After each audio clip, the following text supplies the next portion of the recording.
Students, in this part of video, I will start from architecture. Colonization of India had an impact on the architectural styles.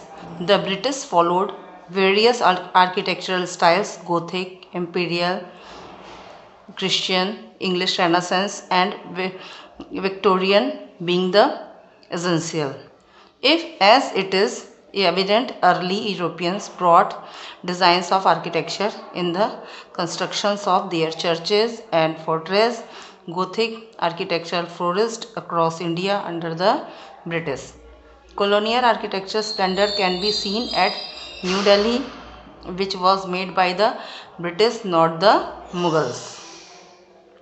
In Varanasi, one of the true Gothic monuments is Queen's College, built in a perpendicular style by Major Cato from 1847 to 1852. In nearly Allahabad, the British went on a rampage, building a series of edifices which include the Colossal University, All Saints Cathedral, the High Court, and Mayo College association called Mayo Hall in the east in Calcutta. A high court was erected on the Gothic style. All Saints Church in Nagpur was redesigned. The plans were sent to India from England by G.F. Bodley.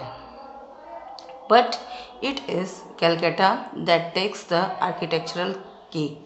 Who can forget the massive Howrah Bridge, finished in 1943 to replace a pontoon bridge built in 1874.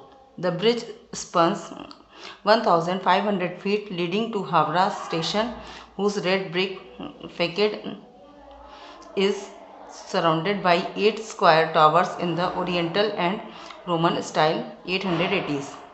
Writers' Building was defaced with terracotta and conceals an earlier structure, which was the mercantile headquarters of the East India Company. Fort William, the stronghold of the British in mid-19th century, took 13 years to construct at a cost of more than $3.5 million. Students, सो बच्चों, बहुत तरह के architectural design उस समय बने गए, जिसमें बहुत सारे शहरों में अनेक प्रकार की इमारतें बनाई गई, जो कि ब्रिटिश आर्किटेक्चरल स्टाइल्स के गोथिक और फोर्ट्रेस स्टाइल में फॉलो करके बनाई गई. Next is new architecture. With India's independence in 1947, British architecture died a gradual death, especially after a new city of Chandigarh was completed by L.E. Corbusier and his English colleagues. Jawaharlal Nehru, the Prime Minister, had called for an open architectural competition for the design of the Ashoka Hotel in 1956, which was won by B.E. Doctor and architect from Bombay. Using Reconology to create large pillar, less space, Doctor created a facade which borrowed from Islamic, Hindu, British and modern architecture. But the criterion was not to repeat nor to borrow, but to create a definitive new style altogether. तो students, जो आज़ादी के बाद प्रधानमंत्री जिस समय हमारे नेहरू जी थे, उस समय जो नई आर्किटेक्चरल डिज़ाइन को फॉलो किया, जो कि बहुत सारी डिज़ाइंस का मिश्रण थी, जिसमें हिंदू स्टाइल, मुस्लिम स्टाइल और मॉडर्न, ये सभी को मिक्स करके आर्किटेक्चरल डिज़ाइन बनाए गए थे, न कि किसी से बोरो किए हुए ये सारे डिज़ाइंस बने. A new concept in design came with the trade fairs. Building halls and their subsidiaries became a major task. In fact, this was the turning point in Indian modern architecture. Raw concrete, which could be cast at the site itself, proved to be the most suitable material for building, along with iron and steel. This had been seen earlier during building Chandigarh and Ahmedabad. Massive new buildings in stark concrete seemed to herald in a new world. In Delhi, brand new high-rise constructions sprang up.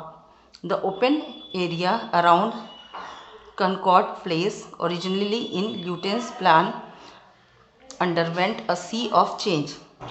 Large bungalows gave way to tall multi-storied buildings, a feature now becoming common to almost all major cities in India. The Asia Village was built as a colossal complex with more than 800 residential units, landscaped courts, streets, restaurants, and shops, all catering to sports persons who assembled here for the Asian Games. The design of Baha'i Temple in New Delhi is inspired by the lotus, the symbol of purity, surrounded by 9 large pools of water. The nine-side temple is made up of petals of white concrete, which are covered with white marble.